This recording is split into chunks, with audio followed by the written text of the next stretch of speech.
bow hunting, with gun hunting, with deer hunting, comes opportunities for training as far as recovery. Opportunities come where there's a necessity for game recovery. The reality when it comes to game recovery dogs is they don't always find them.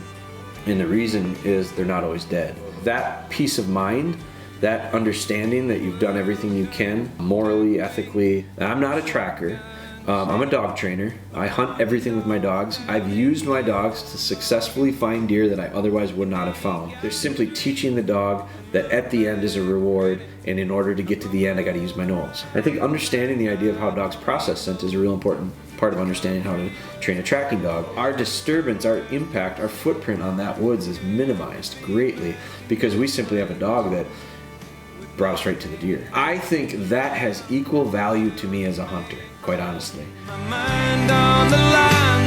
All right, guys, welcome back, everybody. Episode 44. I apologize, we haven't posted one for a little while here. We're going to record a couple this week and have them kind of in the hole to be able to post for you. I've got a couple short topics that I thought we would discuss, sparked partially by the season. Some of these have been brought to my attention through messages, emails, Facebook messaging, even some text messages. Our phone number is on the back of our product. That's my cell phone, so I do get random text messages from people I have no idea who they are, and I respond 99.99% of the time. Very rarely, if ever, would I not. Especially if it's dog related. I just don't know who you are, so sometimes I don't always have the enough information to give you an answer. But I get a lot of text messages from people that I've met over the years, whether it be through workshops, whether they be clients that we've done dogs for, whether they're friends. Clients typically turn into friends. We just have really strong relationships with the people that we do business with, dogs wise. So I thought I'd touch on it. It's tracking dogs. We're going to talk about game recovery, and the reason I think it's important to talk about it is because there have been several questions that have been very simple questions that some folks are a little confused with, and also because of the time of the year, I just think it's really important to take advantage of it. I have not deer hunted yet this year. It's already October. It's October 21st. I have not sat in a deer stand for a couple different reasons. To be honest with you, one of them is I just haven't felt comfortable. I got a new bow this year.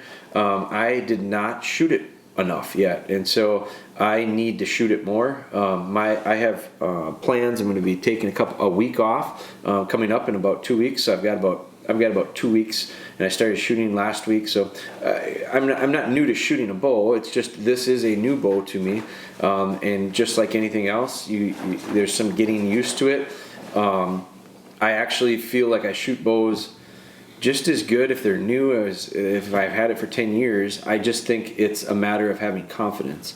For me, it's a mental thing. The muscle memory part is there. Shooting is shooting. As long as it's sighted in properly, as long as everything is set up properly. And I've got a really good friend of mine who actually was a pastor of mine, and he's a bow hunting freak, and he knows everything about bows. And he sets my bow up for me every year. And so I have a ton of confidence in the setup. It's just a matter of me relaying it into practice and repetition. And I don't think that's different with many things in life. But so I haven't been in the woods because I just haven't felt comfortable to the idea of I've shot this bow enough. I'm going to, and I will be prepared. And then with bow hunting, with gun hunting, with deer hunting comes opportunities for training as far as recovery.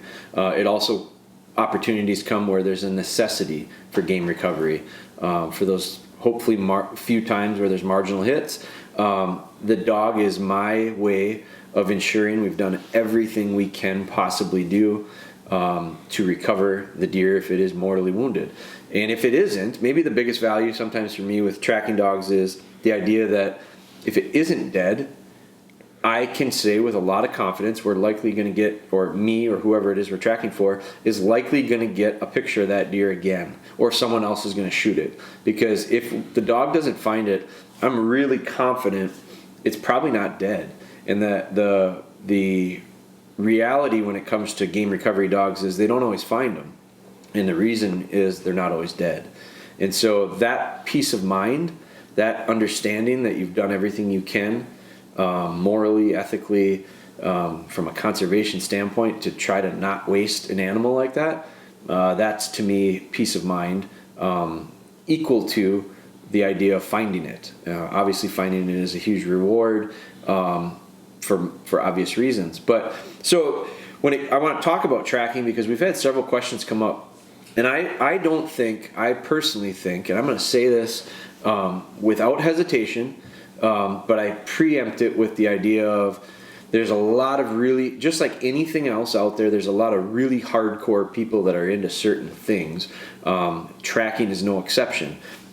Trackers, tracking, folks that have tracking dogs, trained tracking dogs, and I do think there's a difference between a trained tracking dog and a dog in training for tracking. It's the level of experience, it's the opportunities that you give yourself and the dog. There's so many variables that come into it. You can't be a tracker after you find one deer. You can't be a tracker after you do a lot of training lines. The real thing is a necessity, and the more of it, the better you get. I don't think it's different than anything else. You can be a carpenter, you can advertise yourself as a carpenter, but if you've never built anything, you're probably not as skilled as the guy who's done it for 25 years. It's clear that experience is necessary to get good at anything. Dog training, anyone can call themselves a dog trainer, but if you've never trained a dog before, you're likely not going to find the success that someone who has and done it for a long time with lots of different dogs will have. So I put that out there because I think trackers get really defensive. I don't consider myself a tracker. I don't consider myself a tracking service. I don't take tracks. I don't have time to I barely have time to hunt, much less go track for someone else. It's not because I don't want to, it's because I don't physically have the time. I know there are people out there that do it, and most of them have given up hunting. Historically, what I've found is guys that are that into tracking, and I get it, because some of them don't have very good hunting, and they get more excitement and more reward out of the idea of helping others recover deer. And I think it's phenomenal. I think the opportunity to do that is phenomenal, to have the opportunity. So legalizing it in different locations and states is just... I can't give enough credit to the United Blood Trackers. That's a group that we work closely with. I think you should all join it, whether you're a tracker or not, simply to support a group like them. They fight for, they lobby for, they do everything they can to educate and create an understanding of the value of a dog that's trained to recover mortally wounded animals. So United Blood Trackers, we've partnered up with them on several occasions, and our partnership is not financial. They don't give us kickbacks. We don't give them kickbacks. They are a group that we support, and so we do everything we can to try to grow awareness of them and get as much support for them as possible. So that's my plug, a shameless plug for a nonprofit group, the United Blood Trackers, UBT. I mean, the UBT is... We got Bella in the back scratching on her bed playing DJ. Bella, lay down.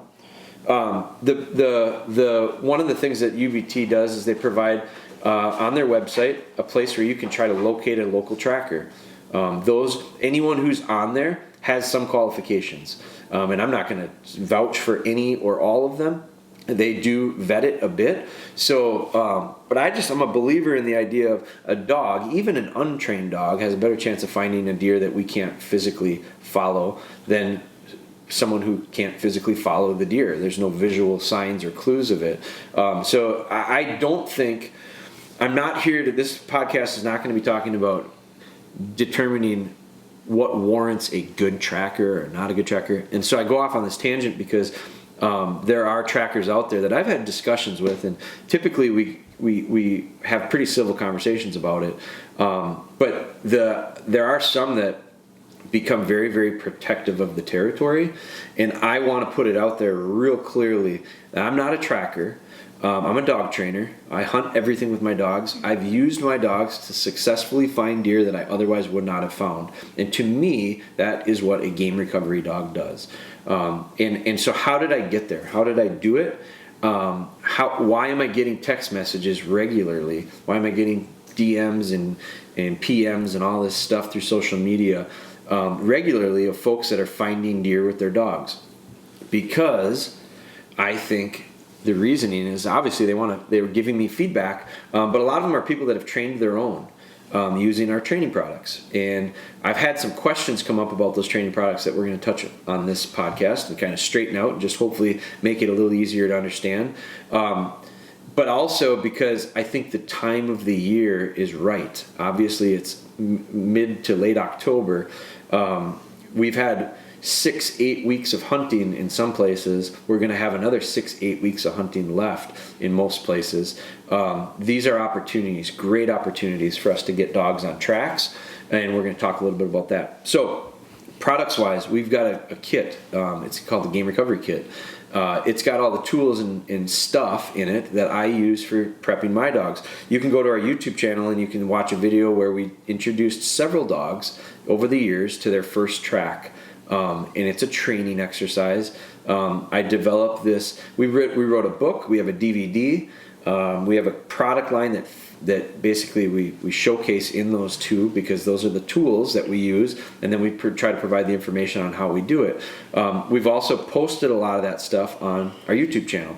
Some of it's gone to Facebook first and then migrated to YouTube, but Instagram a little bit more limited because of the amount of space and time, although we have done some IGTV stuff, right? Instagram TV stuff we've posted. We just did a dog for some friends of ours, a Belgium. It was a Malinois Shepherd mix. They're going to use it as a tracking dog. We showed her with some early tracking. That's on IGTV. It's also on YouTube. I think it's on our Facebook page. Arrow was the dog's name. So we showed that. We showed some stuff with Tito. Tito, I got a message. Tito is 2. I think he's a little over 2 years old now. He made his first recovery this weekend. So friends of ours that we trained him for sent me a text message with a picture of him next to a big doe down in Missouri. It was a marginal hit that was left overnight, and he went right to it in the morning. So I think the success there was partially the dog. Probably easy for the dog. Gut shot deer are usually pretty successful tracks for dogs if you set them up for it. And that means you got to leave the deer alone. They're not going to die very quickly. It could take 12, 16, 24 hours. If you go after that deer and push it, a lot of things happen. You push it off a property that you can no longer track onto. That happens a lot. You give it an adrenaline burst that pushes it through some type of a cover that may be impenetrable to the dog. Maybe it swims across a river or a lake and you just can't get across it.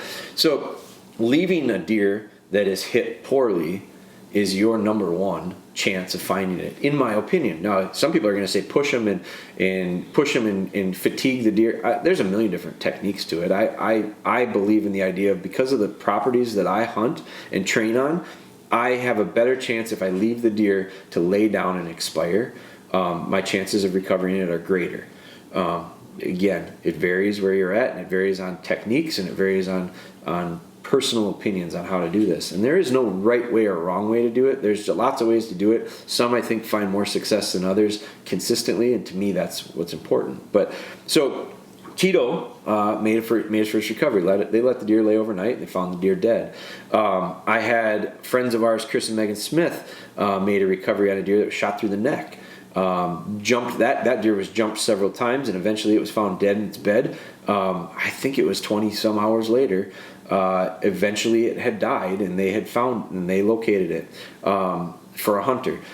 So lots of this coming in, lots of customers that I don't know them personally, but I've gotten messages.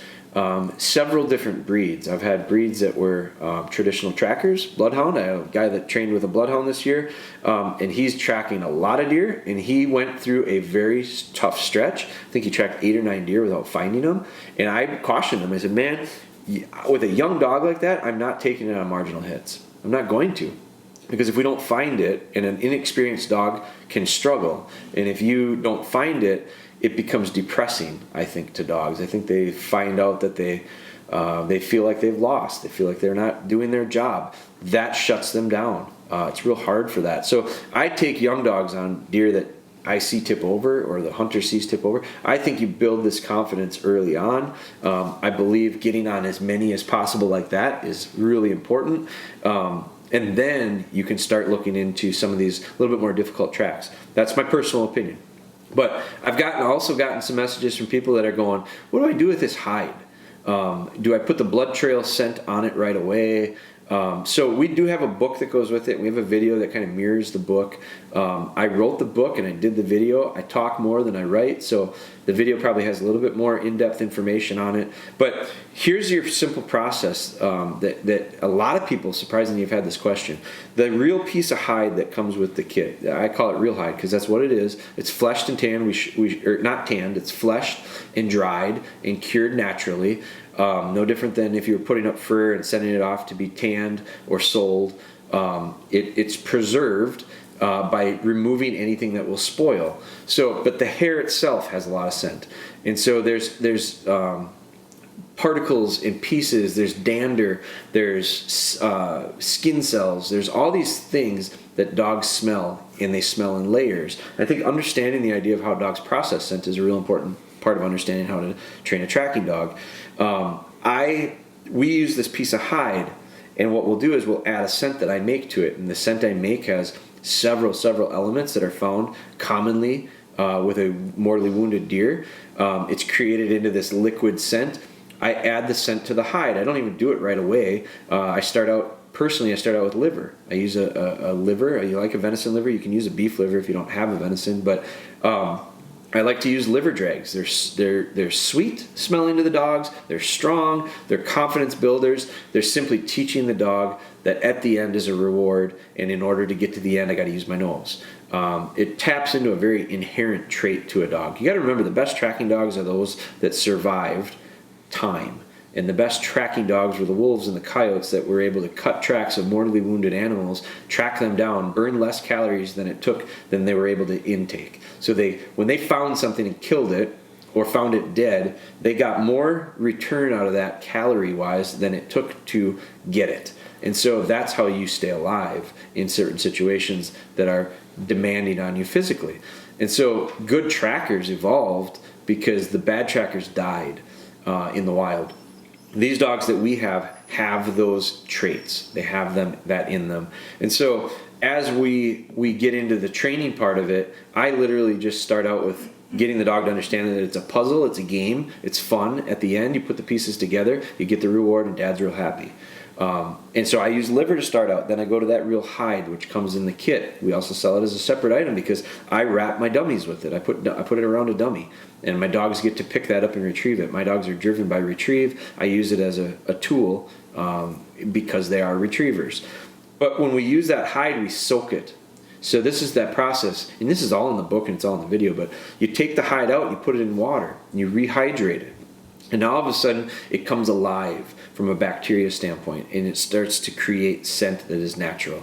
I'll add scent to it at that point. When I'm done with it, I don't dry it back out. We did that for you already when we packaged it. We have guys that fleshed and dried these hides. We process them, we put them in the packaging so that they won't spoil. And you buy it at Bass Pro Shops or Shields or Cabela's or Tyson's Farms, all these different stores that sell our stuff, or online. You can get it right from our website. But you get it from us. It's been prepared for you to be not spoiled. And then what happens is you put it in the water. Now because you put it in the water, it will pull. The hair will pull out of it. And just like that's a sign of it going bad. So what you need to do is you hydrate it, you use it, you lay your trail, and then you put it in a Ziploc bag, and then you put it in the freezer. And so once it's in the freezer, it's good. And then you take it out, you thaw it back out, you reuse it.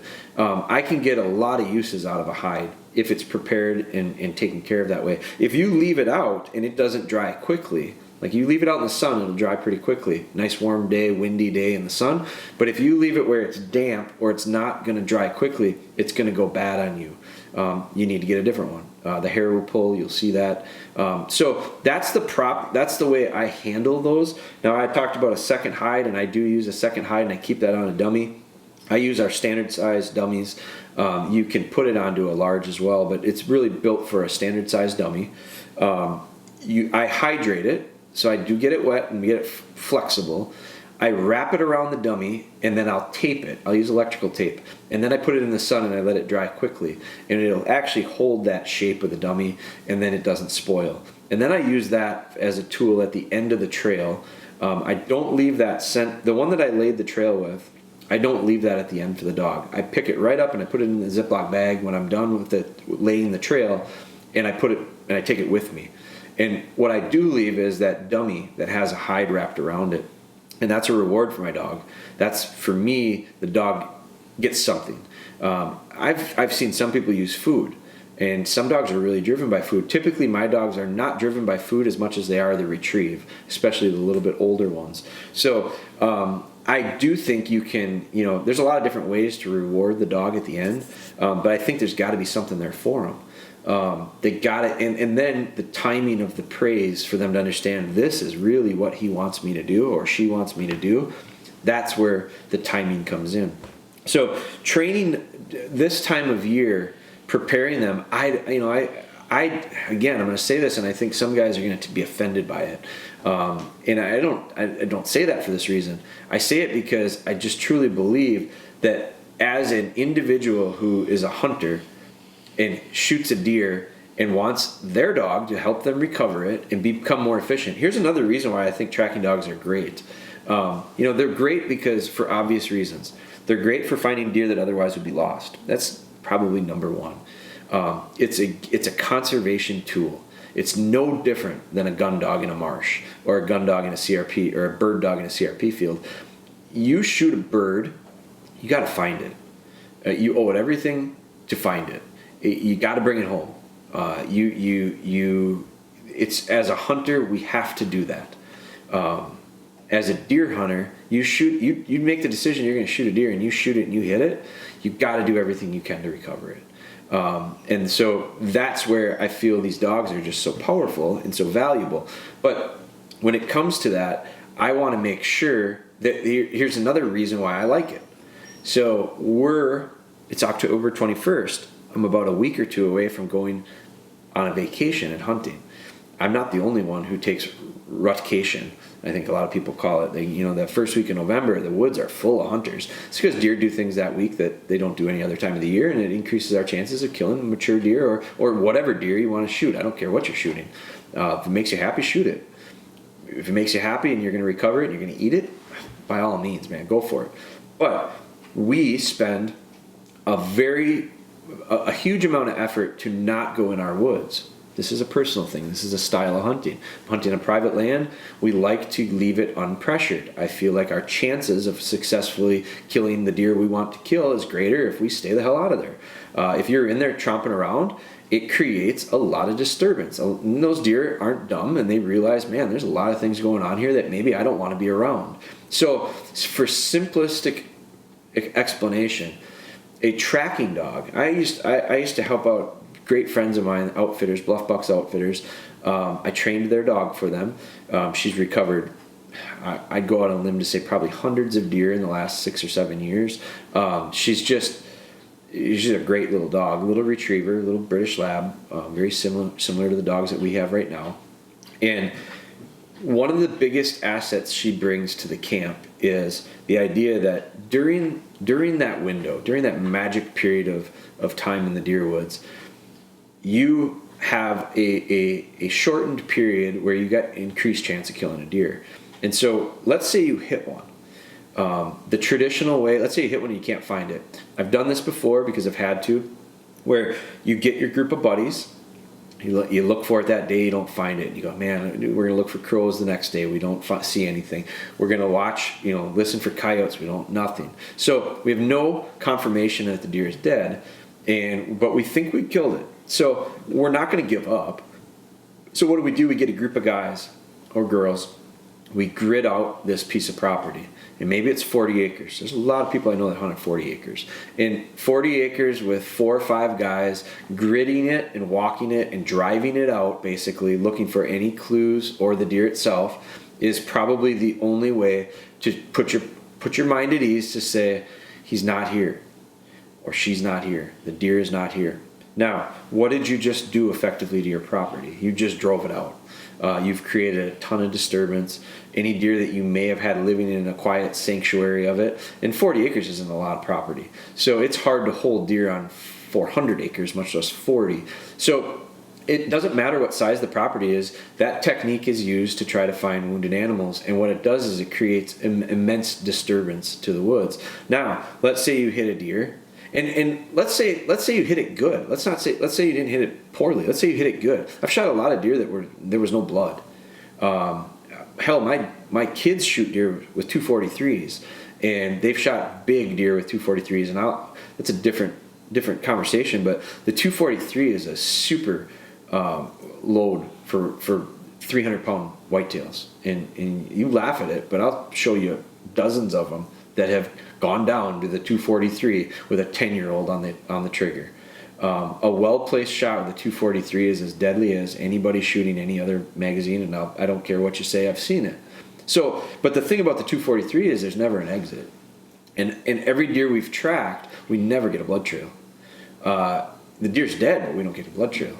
So even if the deer is hit well and we know it's dead, it doesn't necessarily mean that there's a painted red carpet leading up to it. And so me as a hunter, I don't want to spend the better part of a day gridding off a 40-acre parcel or a 600-acre parcel or anything in between with a group of guys in order to recover that deer, because yes, I'll do it if I have to, because I think we owe it to that deer. But the problem with it is good luck killing another one in the next week because of what we've done to it. Low pressure wins, in my opinion, when it comes to deer.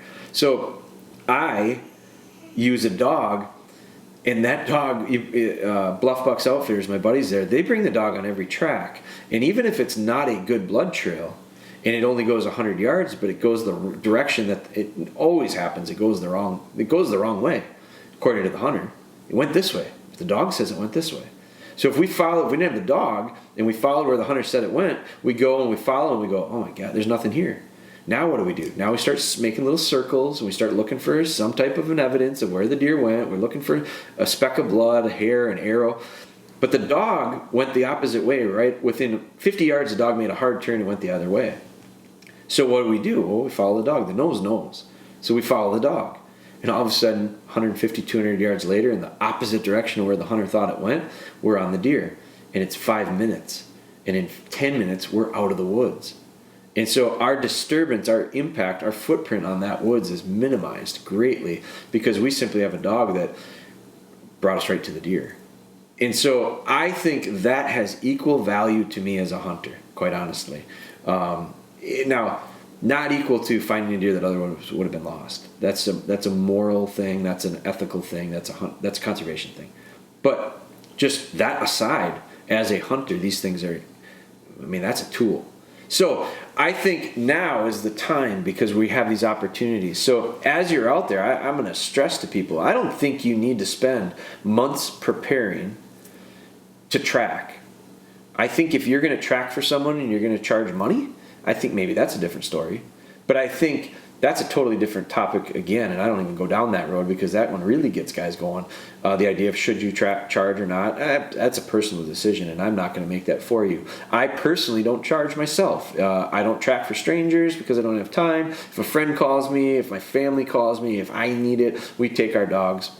I take young dogs. I take clients' dogs because those are things that make sense for me to do.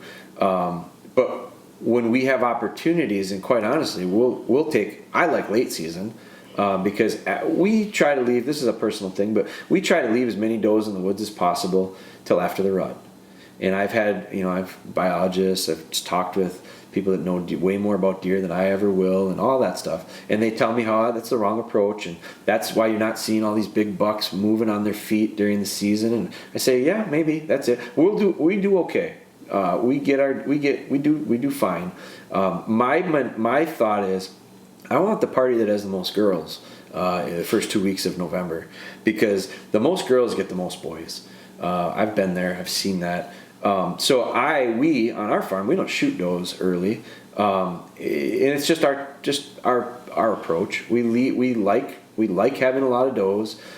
Maybe I don't see a lot of bucks moving around all day on their feet, but I know they're not moving around somewhere else because we don't have does. And so that's just a personal thing. But late season, we shoot does.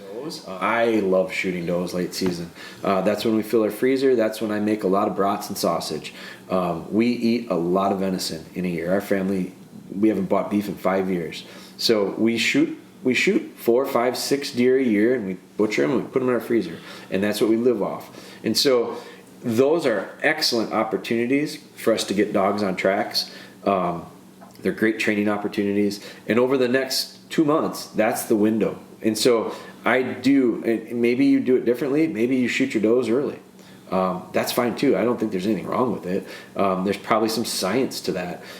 Use those opportunities. I don't care. I went to college with a buddy, and this is before I had this business and before we had any training products or anything like that. But I went to college with a buddy, and we talked about tracking dogs back then. And he was from way up north, northern Wisconsin, Mercer area. And he told me a story, and it sticks with me because I used to have golden retrievers. I had a golden retriever with me that year at college. We were bird hunting with her, and he shot a deer. He told me a story about a golden retriever that his buddy had, and they had shot some deer, and they couldn't find them, and their dog was not trained. And they brought this golden retriever out, and the golden retriever found both of them. And if they hadn't done that, they wouldn't have found those deer. And so I just think, for most people that listen to our podcast, for most people that buy our products, for most people that follow us on YouTube or any of our social platforms, it's probably not the professional trainer that's been doing it for 30 years, and that's quite all right.